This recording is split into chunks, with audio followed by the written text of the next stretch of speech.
Hello, my friends. Welcome to day 4 of your 21-day yoga challenge. How are we doing so far? Are we enjoying ourselves? Are we diving inwards? Are we connecting to our breath, connecting to the body? Are you learning anything new that is helping you not only on your mat, but off your mat? I hope you're practicing your pranayamas. So remember, your pranayamas not only are good to practice on your mat, but they're also good to practice on your daily life. Remember, pranayama is your breath energy flow, is controlling your breath. That way you can also not only control your breath, but control your emotions to the point where you don't let things aggravate you, get you upset, because we're softening our bodies. We're also controlling the nervous system, and therefore, obviously, we're gonna be able to control our emotions and our actions that are really important.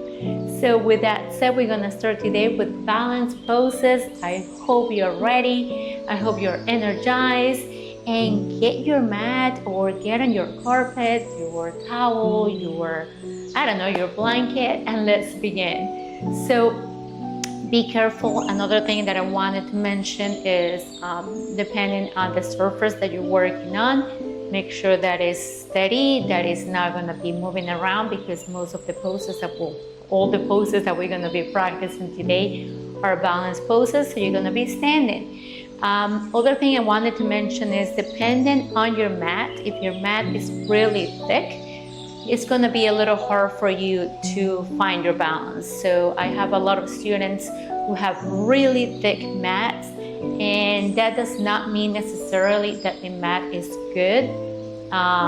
It actually is a little challenging to balance on mats that are really thick. So if that's the case, you're better off even coming to just your floor. So Tadasana basically is just standing with your feet shoulders distance apart. So we're gonna stand up tall in here, rolling the shoulders back, lengthening the spine. We're gonna take the arms by the side, hands facing forward. We're gonna relax in here, but what I want you to do is I want you to lift up your toes. So lift up your toes, spread the toes, and then slowly we're gonna bring the toes down to the mat, and we're just gonna connect to the mat, ground, whatever you're standing. So the whole intention of this pose is just connecting to the earth, and that way we're just gonna open up the heart, taking the arms by the side, just relaxing the whole body in here. There's nothing else to this pose but just that, but I want you to keep this pose in mind, because this is the pose that we're gonna be using when we start flowing. So 3, 2, 1.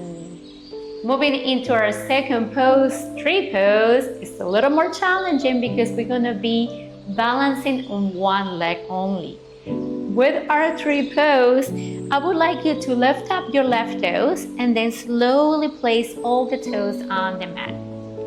Beautiful, just grabbing that mat with the toes.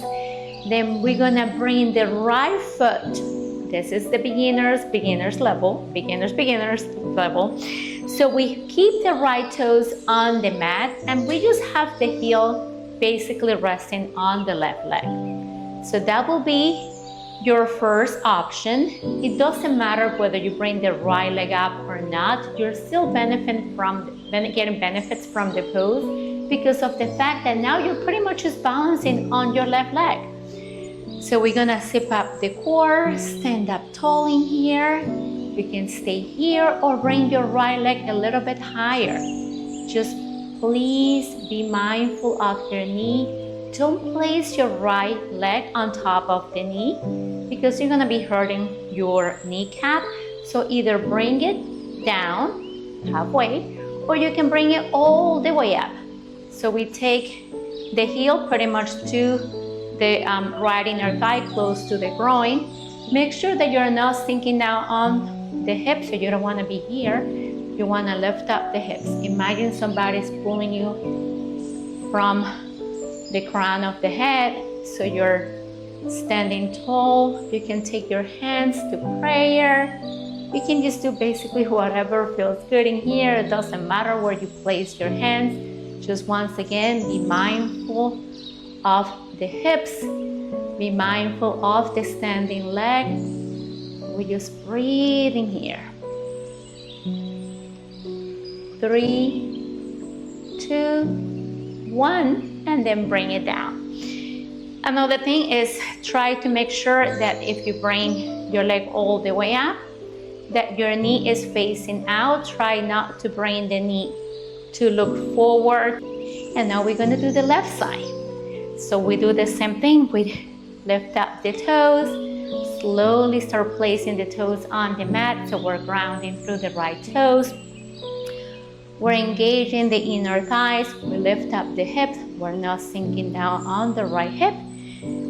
Either bring the foot to the mat, bring the foot a little bit higher, or bring it all the way in, or all the way up, I'm sorry.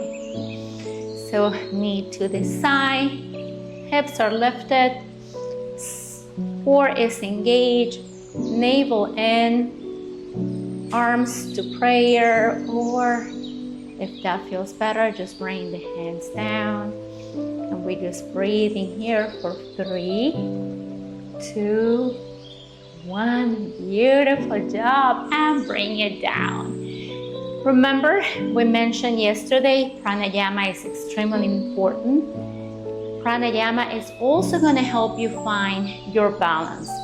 So not only pranayama helps you soften the body, as I mentioned previously, also helps you with your nervous system, but it helps you also find your balance, your outer balance, your physical balance, and your inner balance.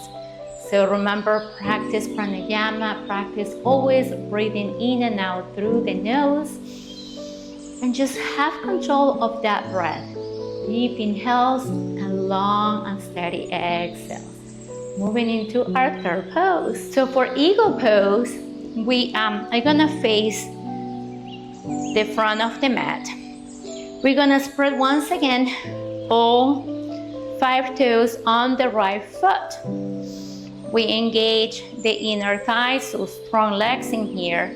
Now we're gonna take the left leg and wrap it around the right leg.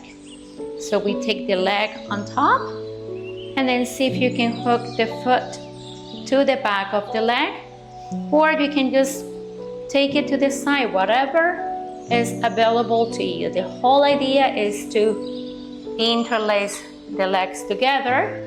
You can also take eagle arms by taking the right arm forward. Remember, we level the elbow with the shoulder, and we take the left arm on top, elbow to elbow, hand to hand, and we breathe in here for 3, 2, 1.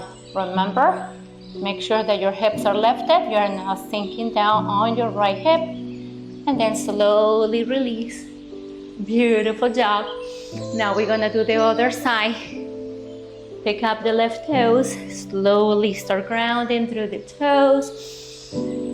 Zip up your core, engage your legs, your inner thighs. Take the right leg on top, maybe you hook. And now we take opposite arms. So whatever arm you had under, you have now on top. So make sure that your elbows are in line with the shoulders, hand to hand.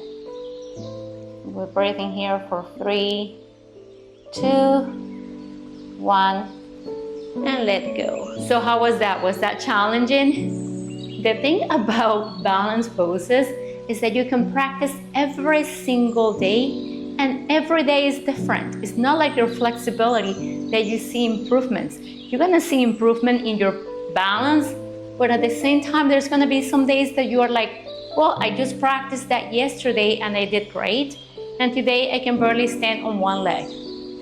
That's gonna be every single day because it's always different. So don't get discouraged, keep practicing, and even if you keep practicing, if you have one bad day, it's fine. There's nothing wrong with that. We all do. I fall every single day, and I practice, and not only I practice, but I teach. So even like that, I still fall. So there's nothing wrong with you. Trust me when I tell you that. So now we're moving into hand to big toe. And this one is a little more challenging, but nothing we can do, right? So for that pose, I would like you to come to the front of the mat, if you're on the mat or wherever you are. Obviously, we're gonna start with the right leg. So we're gonna ground through the left leg. Remember, spread all 5 toes. Leg is engaged. We bring the right knee to the chest. Use your core muscles. So we zip up the core, we engage the core. You have the option to grab your toe with your index and your middle finger, or maybe you grab a strap, and then you can stay here, take the arm by the side. That helps with counterbalance, and then slowly start straining in the leg. And if your leg is not straight today, that's all good, that's no problem. Eventually you'll get there. Once again, remember, we never sink on the standing leg, we always lift up the hip. And we just breathe in here for 3, 2, 1, and then slowly release. Beautiful. So now we do the same thing on the other side. We engage the right leg, we lift up the toes, we spread the toes, we're grounding strong toes in here. We use the core muscles to bring the left leg up. So core is engaged, shoulders are rolled back.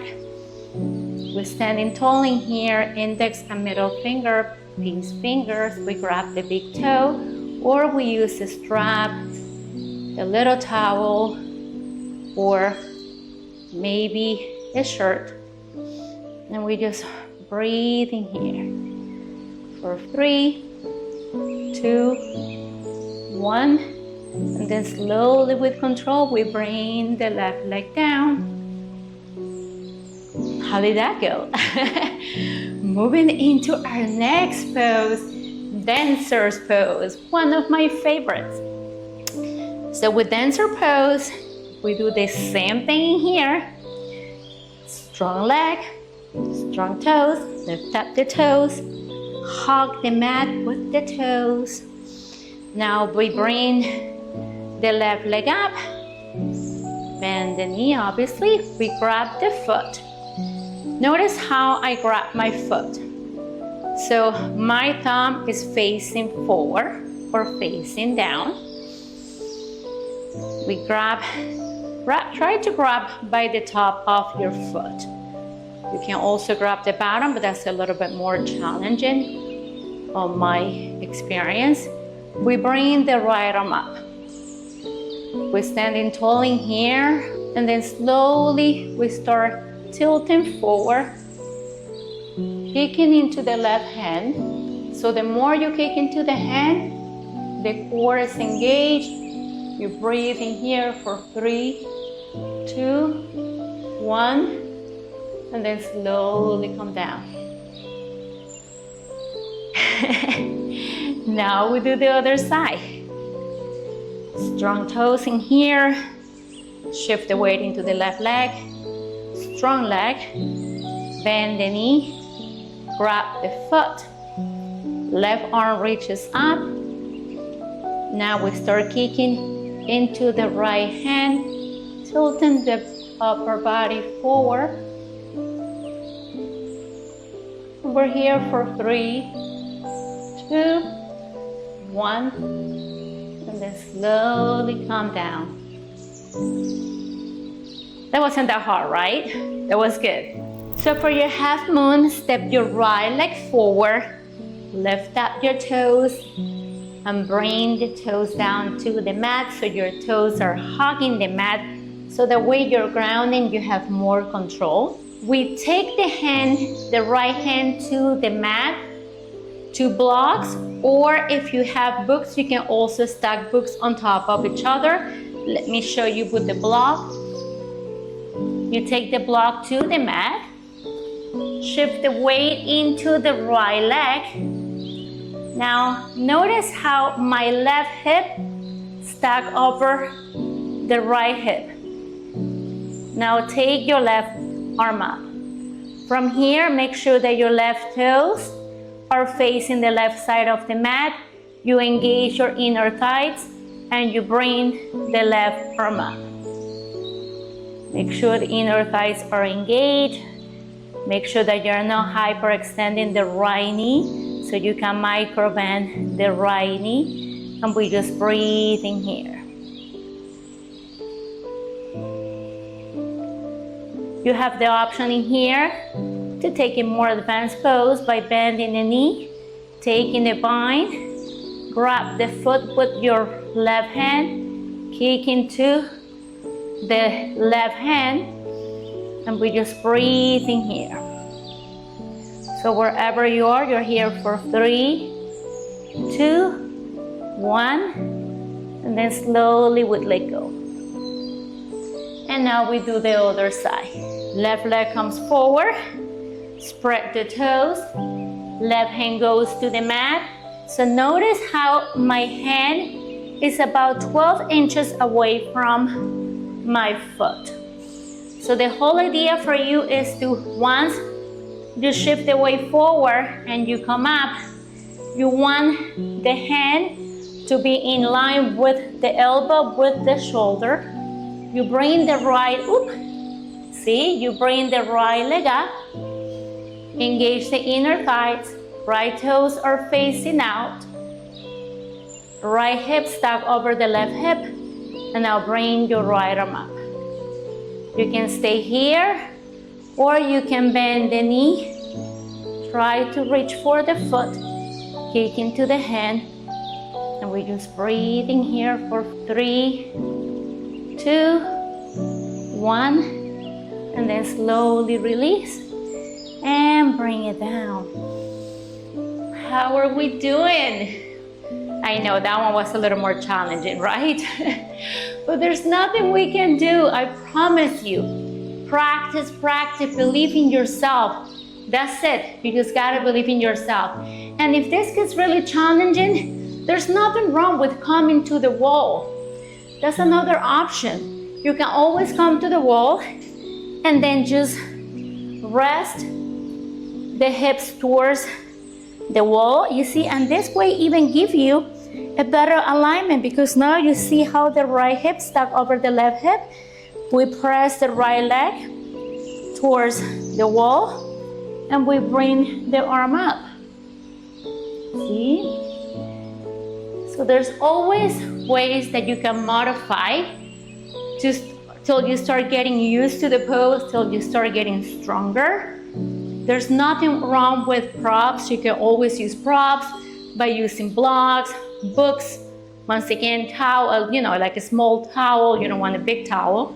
Small towel, a shirt, a yogi strap, a belt. Everything works. So well, my friends, that's all I have for you today. I hope you enjoyed this class just like our previous classes. I hope you enjoyed this course. It is my honor to be here with all of you. Looking forward to talking to you later on and letting me know if you have any questions. Just let me know if you have questions, concerns, doubts, if there's anything you just want to bring to my attention. I look forward to meeting you, and I look forward till tomorrow's class. Have a beautiful day, afternoon, night, wherever you are. Namaste. Thank you.